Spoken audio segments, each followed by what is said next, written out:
So we're just here at Stonehenge. We just bumped into Julian Richards, who's done some excellent research on Stonehenge. So I'm just going to fire a couple of questions at him about some relatively recent discoveries here.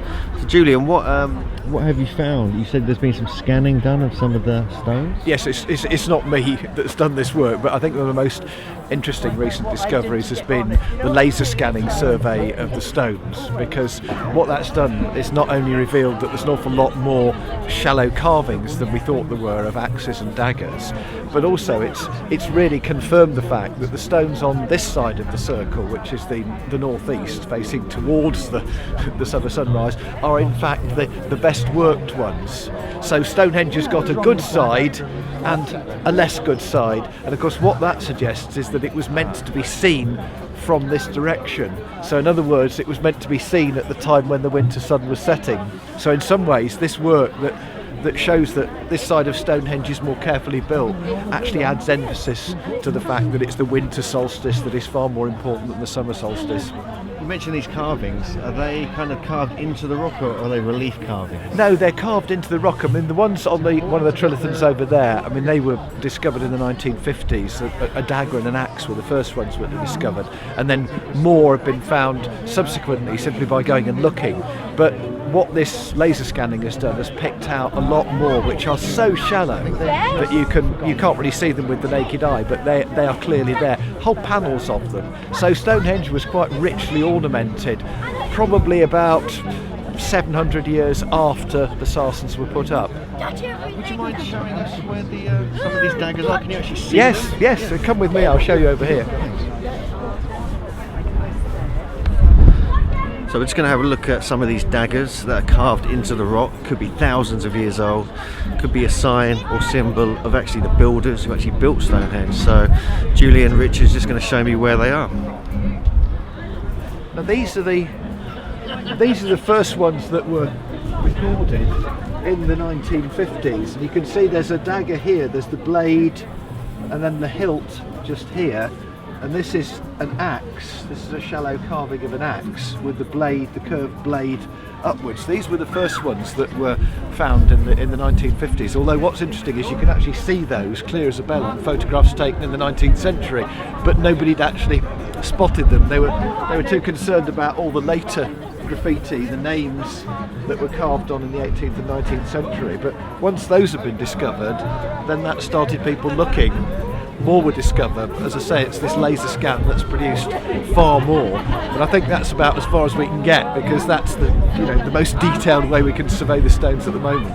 Fantastic. So, I mean, with these carvings, is there any way of kind of dating them, or know who may have done them? You can't date them. The only thing you can go by is the shape of the axes and the daggers, and they are classic sort of early Bronze Age, Wessex culture. So that's why they date to around 1800, 1700 BC. So in other words, about 700 years after these stones were put up, because these were raised in about 2500. And all the carvings are below head height, and they're all on the Sarsens. So there's clearly something significant there. That's interesting. What do you make of I'm very interested in the sheer antiquity of the wooden posts that were now blobs of paint in the car park. Oh, the ones in the car park, yeah. I mean, what do you make of that being so many thousands of years older than Stonehenge? That is incredibly difficult to understand, because they are thousands of years earlier than even the first construction here, and also people in that time, hunter-gatherers, aren't supposed to build things like this. They're not supposed to build monuments. They're just bands of wandering hunters. So if they really were massive pine totem poles, clearly they suggest that there is some significance to this place at that very early stage, but quite what? Because there's such a gap, it's very difficult to understand that. And also people have suggested that the hollows from the rotted posts might have been visible even after thousands of years, but would they be enough to sort of draw people to this area? I don't know. I mean, I think that's one of the real puzzles that we might not ever resolve. I read that they were potentially aligned east and west. They could, but would they mark the equinox?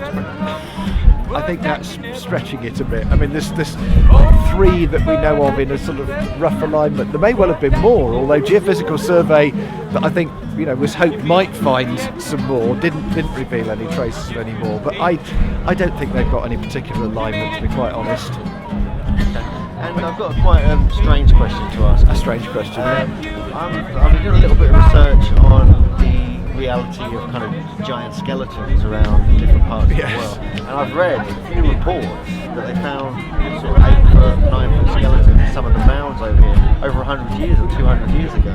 If you heard anything about that, do you think that's fabrication or? The records from most of the barrows around here were excavated in the early 19th century, so about a couple of hundred years ago, and that was quite scientific for its time.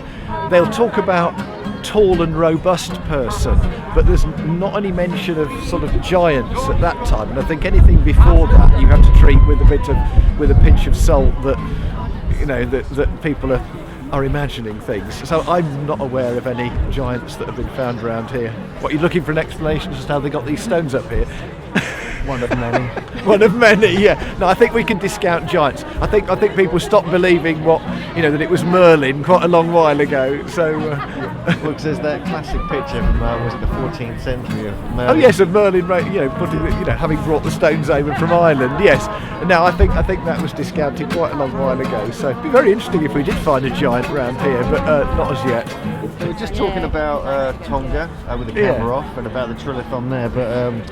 You just mentioned about this whole doorway thing. It's not just at Stonehenge or Tonga. Well, I think it's just that, people often say to me, look, if we go to this part of the world, there's something that looks like part of Stonehenge. But I think the idea of creating almost a stone doorway, which is how some of these have been described in the past, that's not an idea that should be regarded as unique to Stonehenge. I don't think anywhere in the world, if you've got 2 uprights and a stone balanced on the top, you can automatically go, that's like Stonehenge, therefore there must be some cultural connection, because I think different cultures are quite capable of developing ideas independently, and the fact that they look a bit like each other is more coincidence than anything else. Why do you think Stonehenge is unique in Britain, really, isn't it?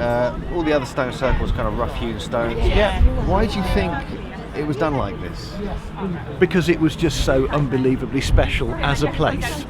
And I think we've now got some hints about maybe why Stonehenge is here, because of the fact that the avenue maybe were a natural feature aligned on the solstices, and the fact that the heelstone might be here. And I think once this place has been defined as something special, then people are clearly willing to put a huge amount of effort into it, and it becomes recognised very, very widely, which is why we've got stones from Marlborough Downs, why we've got stones from Wales here, and why clearly people from a huge distance put effort into it.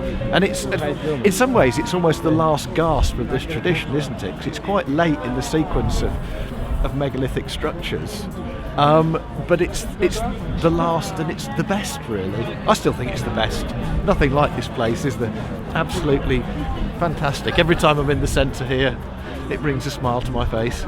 So are you a megalithomaniac? I am for this one. Yes, no. In general, I am. But I just love Stonehenge. I mean, I've been working here for 34 years now, and I wouldn't pretend that I understand everything about it, and I don't think anybody ever will. But it's a very special place. Thank you. Thanks.